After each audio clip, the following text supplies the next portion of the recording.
नमस्कार दोस्तों, स्वागत है आपका साइट फॉर वर्ल्ड के ऑफिशियल लर्निंग प्लेटफॉर्म पर, जहां स्टूडेंट्स और जॉब सीकर्स के लिए करियर, टेक्नोलॉजी और प्लेसमेंट से जुड़ी इंडस्ट्री ओरिएंटेड और प्रैक्टिकल नॉलेज दी जाती है।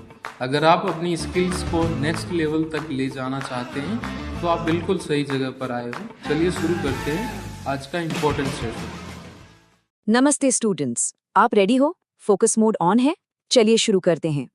आपने कभी सोचा है कि हमारे फोन और कंप्यूटर्स इतना सारा काम करने के बाद भी अचानक से हैंग क्यों नहीं हो जाते? क्योंकि इनके अंदर एक इनविजिबल जेनेटर, एक अदृश्य सफाई वाला 24/7 काम करता रहता है।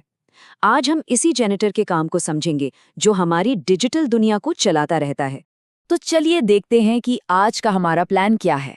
सबसे पहले हम प्रॉब्लम को समझेंगे, मतलब मेमोरी में जो मेस फैलता है वो क्या है। फिर हम 3 अलग अलग और स्मार्ट होते जा रहे जैनिटर से मिलेंगे जो इस मेस को साफ करते हैं। और हाँ, सबसे इंपॉर्टेंट, आखिर में हम ये जानेंगे कि ये सफाई हमारे लिए इतनी जरूरी क्यों है। ठीक है, चले आगे। तो शुरू करते हैं सबसे बड़ी प्रॉब्लम से। आखिर ये मेमोरी का मेस है क्या और ये बनता कैसे है? ये सवाल हम सबके मन में कभी न कभी तो आता ही है। क्यों हमारे फेवरेट ऐप्स टाइम के साथ स्लो हो जाते हैं या कभी-कभी तो क्रैश कर जाते हैं? इसका जवाब मेमोरी मेस में ही छुपा है। ध्यान से सुनना, ये इंपॉर्टेंट है।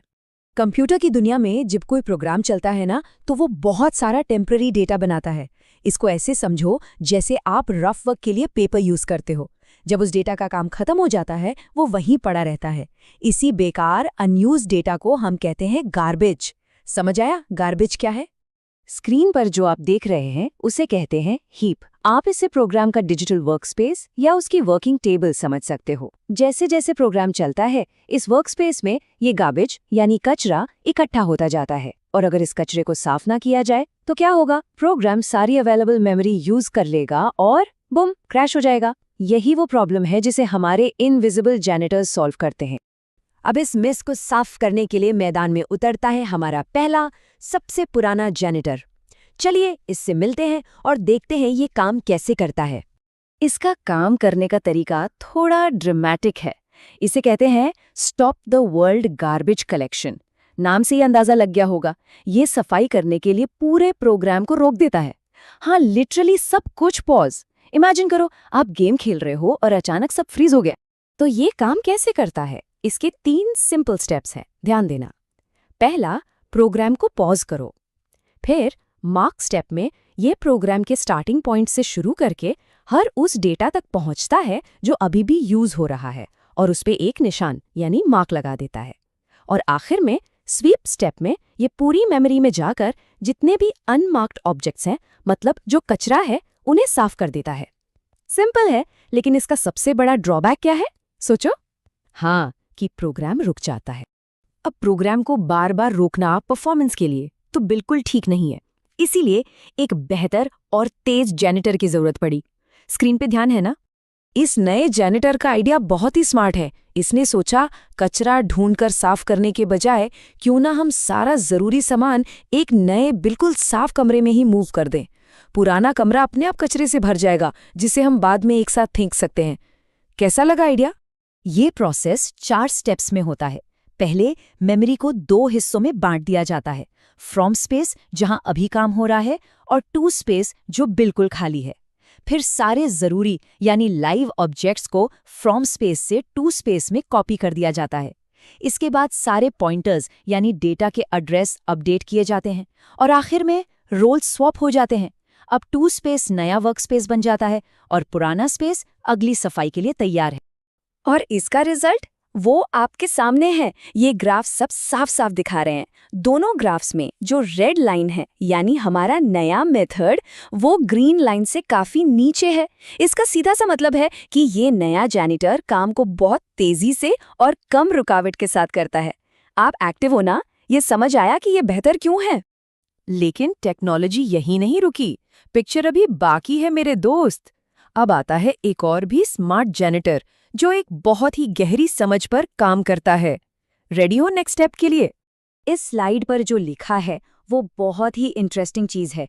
सिंपल भाषा में इसका मतलब है जो डेटा नया नया बनता है उसके कचरा बनने के चांसेस बहुत ज़्यादा होते हैं।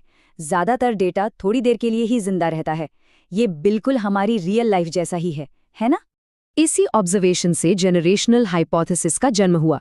इसका लॉजिक बहुत सिंपल है। अपना सारा ध्यान उस नर्सरी एरिया पर लगाओ जहां नए ऑब्जेक्ट्स बनते हैं, क्योंकि सबसे ज्यादा कचरा वहीं पैदा होता है। तो इस नर्सरी को बार बार साफ करो और जो ऑब्जेक्ट्स इस सफाई से बच जाते हैं यानी सर्वाइव कर जाते हैं, उन्हें एक अलग ओल्ड जनरेशन एरिया में मूव कर दो, जिसे बहुत कम साफ करना पड़ता है। सोचो इससे प्रोसेस कितना एफिशिएंट हो जाएगा। तो हमने इतने सारे जैनिटर्स के बारे में जाना, लेकिन इससे हमारी लाइफ में क्या फर्क पड़ता है? चलिए देखते हैं, क्योंकि ये इंटरव्यू में भी पूछा जा सकता है। सिंपल भाषा में आज के सॉफ्टवेयर, चाहे वो बड़ी बड़ी क्लाउड सर्विसेज हों या आपके लैपटॉप पर चलने वाले डेवलपमेंट टूल्स, उन सब के परफॉर्मेंस के लिए ऐसी स्मार्ट सफाई बहुत ज़रूरी है। इसके बिना मॉडर्न टेक्नोलॉजी ऐसी नहीं होती जैसी आज है। एक रियल वर्ल्ड एग्जाम्पल देखो। एक स्टडी में पाया गया कि स्टेबल मेमोरी का पूरा 40% हिस्सा सिर्फ मेटा डेटा यूज कर रहा था, मतलब डेटा को मैनेज करने वाला डेटा। 40%! ये दिखाता है कि अगर सफाई ठीक से ना हो तो कितनी बड़ी कीमत चुकानी पड़ सकती है। तो ये स्मार्ट जैनिटर्स हमारी दो तरह से मदद करते हैं। पहला, हाई क्लाउड कॉस्ट्स। जब मेमोरी अच्छे से यूज होती है तो कंपनीज को कम सर्वर्स की जरूरत पड़ती है, जिससे उनका पैसा बचता है। और दूसरा, स्लो लोकल डेवलपमेंट।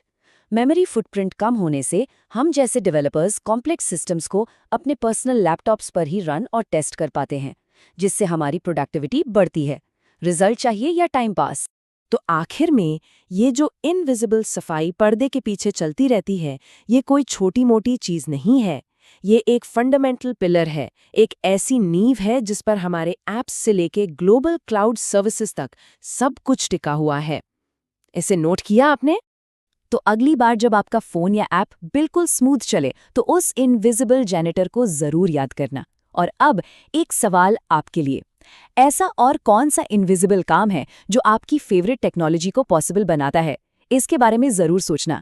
चलिए मिलते हैं। हमारे चैनल को सब्सक्राइब कीजिए और वीडियो को अपने दोस्तों के साथ शेयर जरूर कीजिए। कमेंट सेक्शन में अपना डाउट या नेक्स्ट टॉपिक लिखना मत भूलिएगा।